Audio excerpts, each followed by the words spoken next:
आज हम लोग रॉलेट एक्ट के बारे में जानेंगे। रॉलेट एक्ट एक ऐसा कानून जिसमें ना वकील, ना अपील और ना दलील की जा सकती थी। रॉलेट एक्ट कानून प्रथम विश्व युद्ध के बाद इसे लागू किया गया। प्रथम विश्व युद्ध जो 28 जुलाई 1914 को स्टार्ट हुआ और 1918 में समाप्त होता है, और उसके बाद रॉलेट एक्ट कानून को लाया जाता है। आखिर रॉलेट एक्ट कानून को लाने के पीछे क्या उद्देश्य था?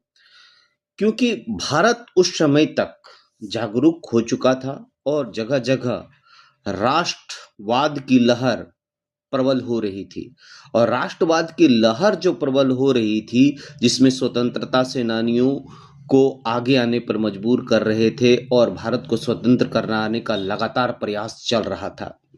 इसी राष्ट्रवाद को कुचलने के लिए अंग्रेजों ने एक एक्ट लाया, एक कानून लाया, जिसे हम लोग रॉलेट एक्ट कहते हैं।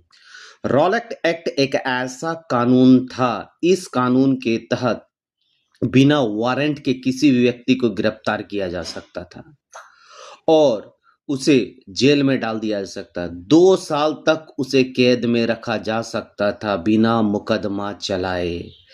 ऐसे में यह एक बहुत बड़ा साजिश था कि भारतीयों की स्वतंत्रता को कुचल दिया जाए।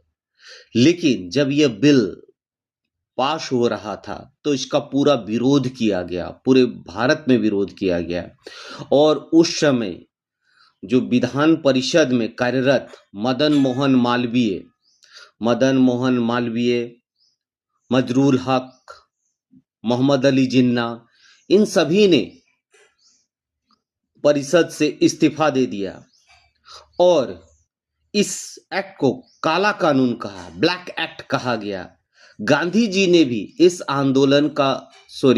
एक्ट का विरोध किया और हड़तालें आयोजित की गई, सत्याग्रह किया गया, और कहा जाता है कि इसका विरोध किया गया। डॉक्टर सत्यपाल, शिफुद्दीन किचलू जैसे नायक इसका विरोध किए, और बाद में आगे चलकर हम लोग देखते हैं पंजाब के अमृतसर में इसके एक बैठक हुई थी 13 अप्रैल 1919 को, जिसमें जालियांवाला बाग हत्याकांड हुआ था। तो कहीं न कहीं रॉलेट एक्ट एक महत्वपूर्ण कानून अंग्रेजों के लिए था, लेकिन भारतीयों के लिए कभी भी ये हितकारी सिद्ध नहीं हुआ।